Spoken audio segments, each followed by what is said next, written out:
문제는 이 붕괴가 어디까지 이게 확산되고 있는 거냐면은 선진국가의 국채.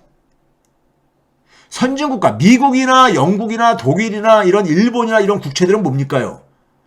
안전자산이잖아요. 안전자산 중에 안전자산이잖아요. 기축통화국가들의 정부가 발행한 채권은 파산할 가능성이 없는 걸로 보잖아요. 근데 이 채권들의 가치가 붕괴되고 있는 거예요, 지금요. 예? 가장 안전자산이라는 게. 예? 그래가지고, 여러분들. 자, 이거 봐보세요. 미국의 국채 수익률이 지금 여기 빨간색으로 3.9654가 뭐냐면요. 영국에서 그러니까는 9월 26일 날 영국발 이 충격이 나타났었잖아요. 영국에서 그러니까 연기금들이 국채 막 투매하면서 그러니까 국채 가격이 그러니까는 국채 수익률이 막 폭등했었던 거예요. 그때입니다. 근데 그때 수준을 잘 돌파했어. 지금 미국의 10년물 국채 수익률이 금리가 4% 돌파했어요. 이게 더군다나 10년이면은 침체가 온다 해가지고 이게 금리도 잘 안 올라가지는 영역일 뿐만 아니라 장기 금리는요. 거기다 또 한 가지 뭐냐면은 미국 정부는 파산할 염려가 없는 저거잖아요. 그런데 4%대라는 것은 굉장히 높은 금리잖아요. 지금 우리가 그동안에 제로금리 시대 속에서 지금 10년 넘게 살았으니까요. 이게 최근에 굉장히 빠르게 올라가고 있잖아요. 국채 수익률이 이렇게 올라간다는 얘기는 국채 가격이 폭락하고 있다는 얘기죠. 그렇죠? 자, 이게 뭐냐면요. 중앙은행이 대개 우리가 돈을 시중은행한테 빌려줄 때 시중은행이 가지고 있는 자산을 담보로 잡고서는 돈을 빌려주거든요. 그래서 이걸 레포라고 그러죠. 레포요. 근데 거꾸로 뭐냐면은 시중에 엄청나게 돈이 풀렸잖아요. 그 돈을 은행이 연준한테 맡기고 연준이 보유하고 있는 채권들 있잖아요. 국채. 이거를 가져다가 이걸 가지고 운용을 하는 거야. 이 국채를 담보로 해가지고 막 레버리지를 일으켜가지고 막 이제 투자하는 게 아닙니까? 근데 이게 채권 가격이 하락하면서 이 국채 같은 경우에는요, 머니마켓 펀드들의 돈들도 많이 들어오거든요. 손실이 급증하는 거야. 그러니까 어떻게 하겠습니까? 소위 말해서 마진콜, 소위 그러니까 증거금을 더 내라고 할 게 아닙니까? 그러니까 보유한 채권을 막 매각하는 거야. 보유한 채권을요. 여기다가 연준도 그러니까 지금 9월 달부터 950억 달러 규모로 장기 채권들을 자기들이 그동안에 사들였던 걸 매각을 하기 시작했잖아요. 채권 가격이 떨어지고 앉아있는 거야. 우량 채권들이. 국채라든가 아니면 정부 보증기관이 발행한 그러니까 MBS 같은 이런 채권들이요. 채권의 수익률이 급증을 하고 있는 거죠. 그래서 최근에 나온 게 여러분들 이게 우리나라 저 뉴스에서도 이게 어느 전문가가 얘기를 하던데 미 재무부가 바이백을 한다. 미 재무부가 바이백은 뭡니까요? 우리가 되게 주식에서 바이백 하게 되면 자사주 매입을 하는 걸 할 때 우리가 바이백이라는 얘기 쓰잖아요. 다시 사들이는 거죠. 주식은 그러니까 기업이 발행한 건데 기업이 자기 기업의 발행한 주식을 다시 사들이는 거. 이게 바이백으로 쓰잖아요. 근데 바이백 본드인 거야.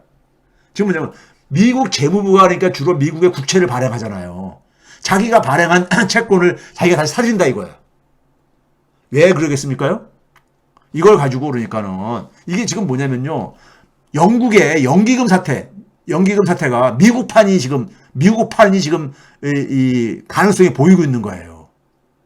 이게 뭐냐면은 미국의 재무부가 뭐냐면 여기 기사를 봐보세요. 이 채권, 미국의 국채를 그러니까 거래하는 채권 딜러들한테 야, 니네들 유동성에 별 문제 없어? 예? 지금 이 국채 시장이 24조 달러나 되는데 니네들 이게 지금 최근에 채권 가격이 폭락을 하고 앉아 있는데 국채 가격이 니네들 문제 없냐고, 유동성에 문제 없냐고. 이걸 이제 점검을 한 거예요. 제네디 앨런이 미국 재무부가 채권 가격이 폭락을 했으니까는 폭락하니까 그래가지고 우리가 대신 사줄까? 예? 그래서 채권 가격을 미 재무부가 다시 사들이면 어떻게 됩니까? 채권 가격이 올라갈 게 아닙니까? 올라가게 되면 채권의 수익률, 금리는 떨어질 게 아닙니까? 반대로요. 그 채권 금리를 그러니까 낮추고 채권 가격을 가치를 높이게 되게 되면 니네들이 보유하고 있는 그러니까 채권의 자산 가치가 유지가 되고 그렇게 되면 증거금 그러니까 이 상한 압박도 덜 받을 테니까는 이걸 걱정한 거예요. 영국의 연기금이 이런 사태가 벌어졌던 거잖아요. 지금 뭐냐면 선진국가 정부가 발행한 국채는 뭐냐면 안전자산이기 때문에 거의 현금처럼 증거금으로 많이 사용한 거예요. 근데 이게 가치가 이게 폭락을 하니까 과거에는 그러니까 이런 일이 없었던 거거든요. 더군다나 금리를 이렇게 빠르게 올린 적도 없었고 그랬으니까는. 근데 최근에는 선진국가, 소위 미국이라든가 영국이라든가 독일이라든가 이런 나라의 국채가 가격이 폭락을 하고 앉아 있는 거야.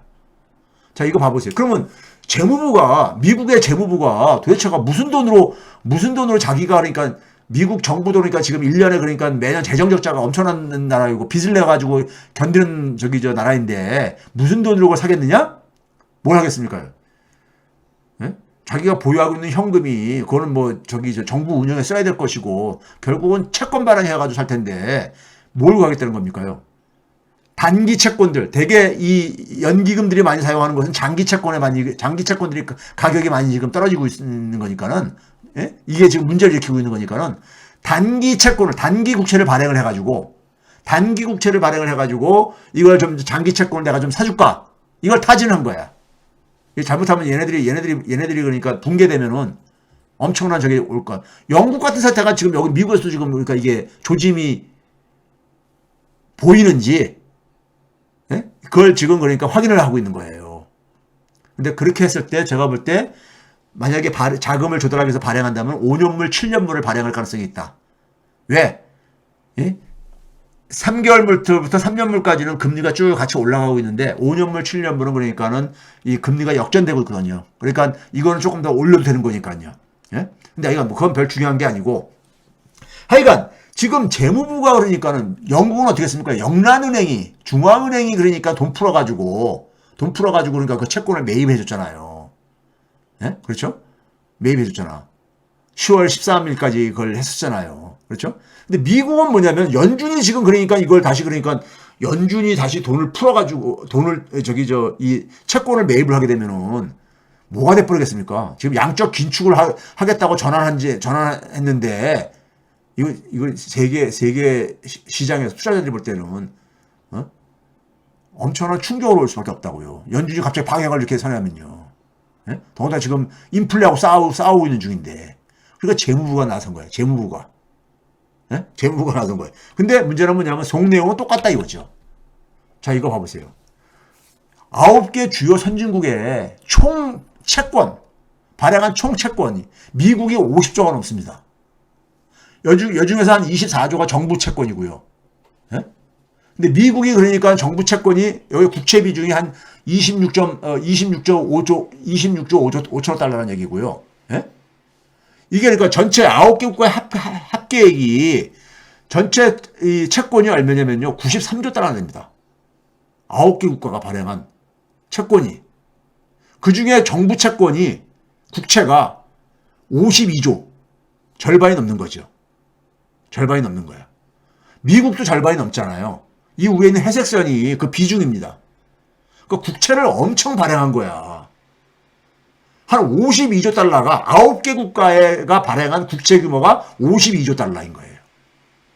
이것들이 지금 그러니까는 가치가 폭락을 하고 앉아 있는 거예요, 지금요.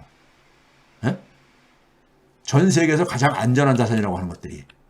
예? 그러다 보니까는 이거 봐보세요. 올 1월 초 대비 최근까지 10월 14일까지 얼마나 금리가 올랐는가 보니까 미국이 한 2.4%포인트 240pp죠. 이탈리아 같은 경우는 360pp까지 올랐고 영국이 한 3.34% 정도. 예? 독일조차도 한 2.5% 정도가 올랐고 올 초 대비 그러니까요. 그런데 제가 그랬잖아요. 미국의 우량 등급 회사채가 연간 그러니까 올해 한 3% 정도가 올랐는데 이 국채가 한 2.4%포인트 올랐으니까요. 네? 많이 오른 거죠. 미국 회사채 금리도 지금 굉장히 빠르게 올라가고 있어요. AA 등급이 가장 우량 등급인데 AA 등급이요. 이게 지금 뭐냐면 5%를 넘어서 버렸어요. 5%를. 가장 미국의 우량 기업들이 그러니까 5% 넘어서게 되면은 얘네들이 그러니까는 이 자금 조달이 굉장히 압박을 받을 수밖에 없는 거죠. 자금 조달이요. 예? 자금 조달이 압박을 받는 얘기고 모기지는 7%가 넘어서가 7%가 안착을 하고 있죠. 모기지가 가장 빠르게 올라가고 있죠. 모기지 금리가. 자, 그러다 보니까는 채권의 올해 수익률이 다 마이너스를 기록하고 있어요. 마이너스를. 두 자릿수로 그것도. 네? 두 자릿수로요. 채권의 수익률이 다 마이너스 기록하고 있어요. 그 얘기 뭡니까? 채권 가격이 폭락해가지고 엄청나게 손실들을 보고 있다는 거야.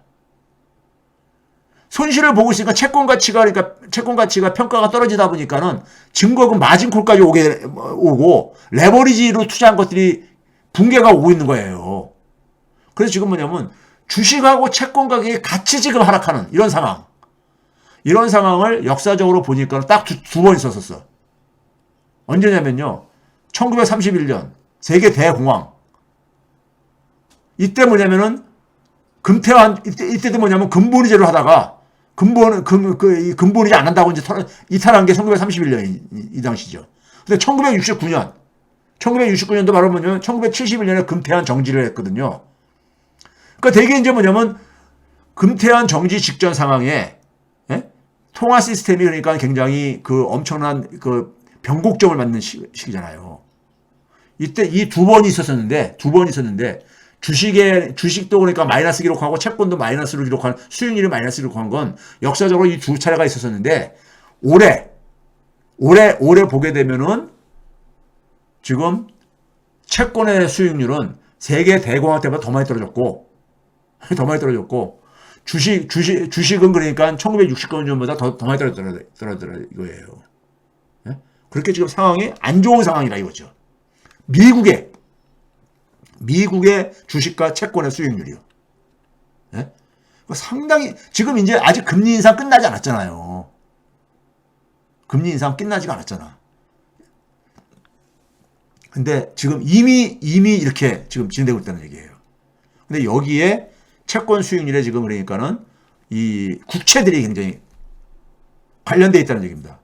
그러니까 주식과 채권에 그러니까 이 수익률이 떨어지면서 자금들이 그러니까는 자금들의 펀드에서 그러니까 자금들이 빠져나가고 있는 거. 채권에 그러니까는 변동성이 최근에 그러니까 급증하고 있잖아요. 팬데믹 그 3월달에 그 자타쳤을 때 그때 상황에 거의 근접했잖아요. 그때 상황에 근접하고 있잖아요. 그렇죠?